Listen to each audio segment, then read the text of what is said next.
Cease fire के बाद से ही पाकिस्तान ने अपनी कायराना हरकत जारी रखी। जिसे कहते हैं ना कि रस्सी जल गई पर बल नहीं गया, वही हालत पाकिस्तान की है, जहां बुरी तरह से पिटने के बाद भी अभी सुधरने का नाम नहीं ले रहा। पाकिस्तान को पालने पोसने वाले को पीएम मोदी ने साफ संदेश पहुंचाया है, बीते कुछ दिनों से कंगाल पाकिस्तान अपनी हरकतों से बाज नहीं आ रहा और जब से उसे IMF से फंड की भीख मिली है, तब से तो मानो ऐसा लग रहा है कि भिखारी के हाथ सोने का कटोरा लग गया हो। शायद इसीलिए ही पाकिस्तान बिना सोचे समझे उन पैसों को पाकिस्तानी आवाम के लिए नहीं बल्कि गोला बारूद में इस्तेमाल कर रहा है। लेकिन इस समय भारत को ये याद रखना बेहद जरूरी है, आखिर पाकिस्तान को IMF से फंड क्यों मिला और IMF में या फिर जितने भी UN के संगठन हैं, उन्हें इनडायरेक्टली या डायरेक्टली कौन सा देश कंट्रोल करता है। खैर, सबसे पहले बात करते हैं पाकिस्तान की। तो पीएम मोदी ने अपने 22 मिनट के भाषण में ये स्पष्ट रूप से कह दिया कि ऑपरेशन सिंदूर न्याय की अखंड प्रतिज्ञा है। ऑपरेशन सिंदूर न्याय की अखंड प्रतिज्ञा है। पीएम मोदी ने अखंड प्रतिज्ञा शब्द का इस्तेमाल ये जाहिर करने के लिए किया कि भारत पाकिस्तान में आतंकी ठिकानों को नष्ट करने की अपनी नीति जारी रखेगा। उन्होंने आगे अपने भाषण में कहा कि हमने पाकिस्तान में जवाबी कार्रवाई को सिर्फ स्थगित किया है, यानी ऑपरेशन सिंदूर एक अस्थायी नीति है। अगर कोई आतंकी हमला हुआ तो भारत फिर से मिलिट्री एक्शन लेगा।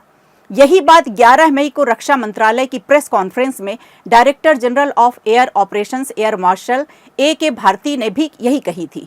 यानी भारत का संदेश साफ है कि ऑपरेशन सिंदूर एक सोचा समझा और फुल प्रूफ्ड ऑपरेशन है। इसके अलावा पीएम मोदी ने अपने भाषण में ग्लोबल टेररिज्म की यूनिवर्सिटी शब्द का भी इस्तेमाल किया और उन सभी देशों को जो इस समय भारत और पाकिस्तान को एक ही तर्ज पर देख रहे हैं, उन्हें साफ संदेश भी दे दिया।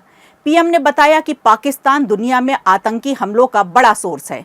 बहावलपुर और मुरीद के जैसे आतंकी ठिकाने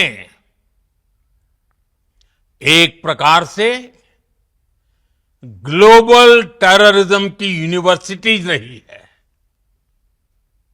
दुनिया में कहीं पर भी जो बड़े आतंकी हमले हुए हैं, चाहे 9/11 हो, चाहे लंदन ट्यूब बॉम्बिंग हो, या भारत में दशकों से जो बड़े बड़े आतंकी हमले हुए हैं, उन सब के तार कहीं ना कहीं आतंक के इन्हीं ठिकानों से जुड़ते रहे हैं।